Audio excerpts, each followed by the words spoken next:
Welcome back to This Explainer. I'm absolutely thrilled you're joining me today. Now, we're speaking directly to you, the advanced C2 professional. You already speak with absolute fluency, right?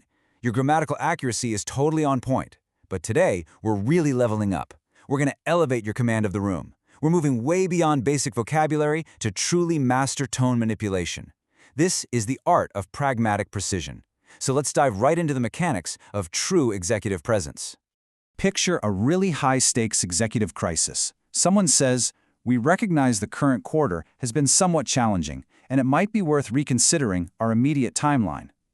Notice that carefully chosen mitigating language? Phrases like somewhat challenging or worth reconsidering are actually incredibly strategic.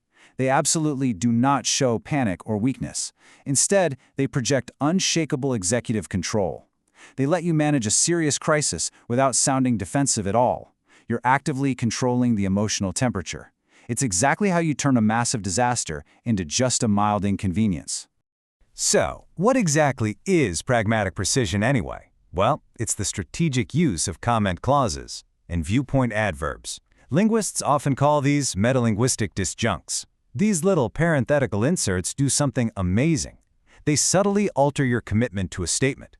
They shift your outward attitude toward whatever you're actually saying. And we absolutely must ground this in the literature. Official references like Cambridge English CPE are incredibly clear on this, and Swan's Practical English Usage totally agrees. They define this syntax as a crucial marker of true C2 mastery. It's all about manipulating the distance between yourself and the core message. You're deliberately layering your personal stance right over the raw facts. By slipping these tiny phrases into your sentences, you fundamentally shift your audience's perception. You signal that you're observing from above. You're never bogged down in the messy details. Let's imagine delivering a harsh critique at a rigorous academic peer review. You might say, the initial methodology was, to put it mildly, not entirely convincing. Look at that perfectly placed phrase, to put it mildly. This brilliantly illustrates intentional understatement. It delivers a truly crushing academic blow, yet it maintains an elegant, objective distance. You completely dismantle a weak argument while remaining flawlessly polite. There's literally no need for aggressive language. That, my friends, is the undisputed mark of a true scholar. Now, this concept translates perfectly, into high-stakes corporate negotiations too. One concern that arises is whether, the proposed merger aligns with our fiscal prudence.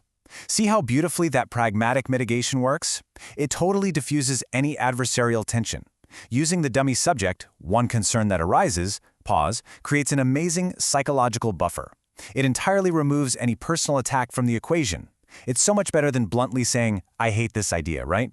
It elegantly softens the blow during intense boardroom standoffs. This is exactly how you disagree, like a seasoned executive leader. You make the problem totally objective. Finally, let's look at sophisticated conversational dynamics. One might charitably describe their latest marketing attempt as misguided. Wow, that is a highly calculated tactic. One might charitably describe is pure deliberate irony at its finest. It deploys polite overstatement to heavily critique a major professional failure. It is absolutely devastating, yet thoroughly professional. Think of it like a velvet glove over an iron fist. You command instant respect through sheer elegance. And the best part? You achieve all of this without ever raising your voice. But here's the absolute kicker, guys. You must know exactly when this strategy fails. Let's diagnose a really frequent trap for advanced C2 learners. Imagine reporting on failing public infrastructure. There is a slight issue with the bridge's structural integrity. No way. Using understatement here creates extremely dangerous ambiguity. When direct, transparent accountability is expected, you need to skip the pragmatics entirely. The transparent version leaves no room for interpretation. The bridge's structural integrity is compromised. Immediate evacuation is required. Never mitigate a real physical emergency. Misjudging irony or understatement in a safety hazard can literally be catastrophic. You have to recognize when crystal clarity completely overrides politeness or diplomacy. So, this brings us to sociolinguistic constraints and crucial register awareness. You have to deploy these structures selectively. Use them during corporate negotiations, for sure. They're great for diplomatic feedback or academic critique.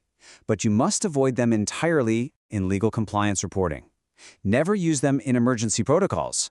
Avoid them when strict accountability is legally demanded.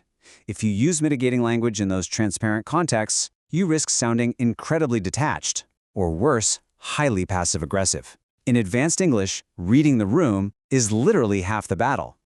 All right, let's bring this all together now. Module M09. To put it mildly, we've explored pragmatic precision and tone manipulation. So here is your golden one-sentence rule. Command the room by matching your mitigation exactly to the interpersonal stakes. Your syntactical choices must always reflect the specific social environment you're in. If you master this delicate balance, you absolutely master true executive communication. I want to leave you with a provocative thought. When you speak in high-stakes environments, are your words merely conveying facts, or are they actively controlling the narrative? Well, it's time to prove your absolute mastery. Take the interactive quiz for Module M09 right now. Test your skills and really refine your executive presence. Thank you so much for joining me on this explainer today. Keep commanding the room, and I'll see you next time.